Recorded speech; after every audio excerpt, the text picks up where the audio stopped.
Hello students, आज हम class 9th का chapter 5 introduction to Euclid geometry के एक्सरसाइज 5.1 का क्वेश्चन नंबर 5 कर रहे हैं। इससे पहले वाले क्वेश्चन हम ऑलरेडी सॉल्व कर चुके हैं। देखो क्या दे रखा है in question 4, point C is called a mid point of line segment A B. ठीक है, prove that every line segment has one and only one mid point. तो ये बात कर रहा है किससे, ये रिलेटेड है क्वेश्चन नंबर 4 से।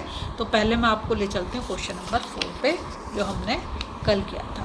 देखो ये एक लाइन सेगमेंट हमें दे रखा है ए बी और इसका मिड पॉइंट क्या दे रखा है, सी। यहाँ देखा है if a point C lies between the 2 points A and B. ठीक है, such that A C is equal to B C. तो ये हमने कर दिया। तो यहाँ पर जो हमने निकाला, क्या निकाला, A C is equal to half A B, क्योंकि ये तुम्हारा यूज़ होगा अब जो हम क्वेश्चन प्रूव करेंगे उसमें। तो यहाँ से मैं तुम्हें दिखाई दे रही हूँ क्या दे रखा है, A C is equal to half A B. ठीक है, चलो हम चलते हैं क्वेश्चन नंबर 5 पे। तो ये पहले तो हम क्या करेंगे, एक फिगर बना लेंगे ऐसे। यहाँ पर 0 और ये मैंने ले लिया 7, तो ये हो जाएगा 3.5। ठीक है, ये मैंने एक फिगर बना ली। ये ए और ये बी और ये पॉइंट मान लो तुम सी है, जैसे कि तुमने क्वेश्चन नंबर 4 में किया था।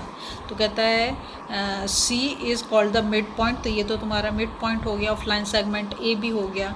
Prove that every line segment has one and only one mid point. देखो करेंगे क्या हमने अभी पीछे देखा था क्वेश्चन नंबर 4 जो हमने सॉल्व करा था, ए सी इज इक्वल टू क्या निकाला था, हाफ ए बी, जो हमें प्रूव करना था लास्ट क्वेश्चन में। ठीक है, मान लो कि ये तुम्हारी इक्वेशन 1 है। ठीक है, अब क्या करोगे, आप एक और पॉइंट ले लोगे, कहीं पर भी ले सकते हो। तो मैंने यहाँ पर ले लिया है एक पॉइंट डी। ठीक है, तो जब वो हमें क्वेश्चन में बोल रहा है कि लाइन सेगमेंट का सिर्फ एक ही मिड पॉइंट हो सकता है, मैं मान रही हूँ कि आप सपोज कर दो, लेट एज्यूम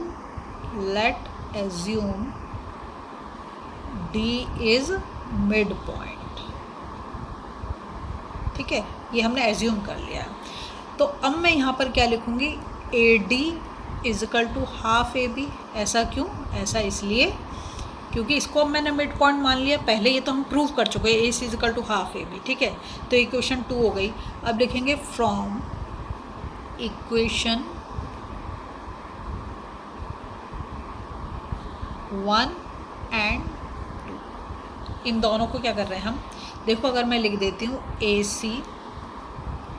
सी और ये भी हाफ ए बी और ये भी हाफ ए बी, दोनों तो इक्वल है, तो दोनों क्या हो जाएंगे, कैंसिल आउट हो जाएंगे। तो हमारे पास क्या बचेगा, A C is equal to A D, यही बचेगा ना, A C is equal to A D.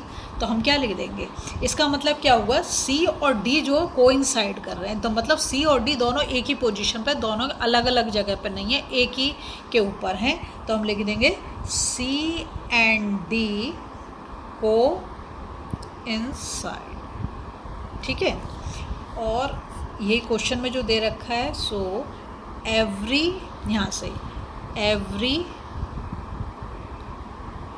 Line segment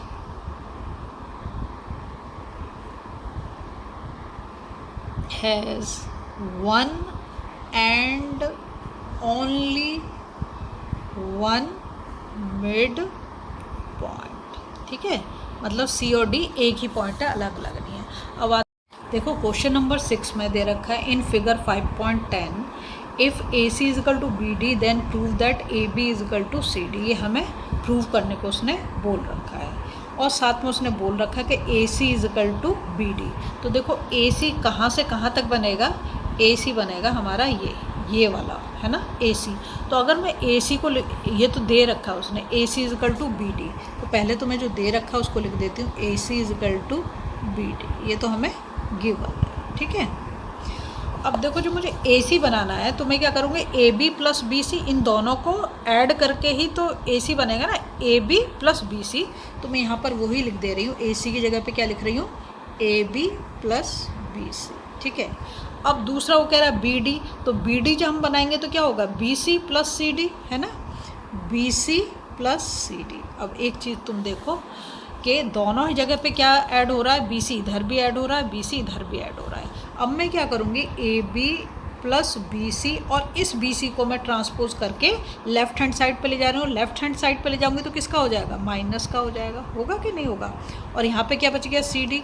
अब ये वाले बी सी से तो ये वाला बी सी कैंसिल आउट हो गया, तो क्या बचा हमारे पास, A B is equal to C D, मतलब ये वाला पार्ट इस वाले पार्ट के इक्वल है। और यही तो हमें क्या करना था, prove, A B is equal to C D, तो हैंस प्रूव।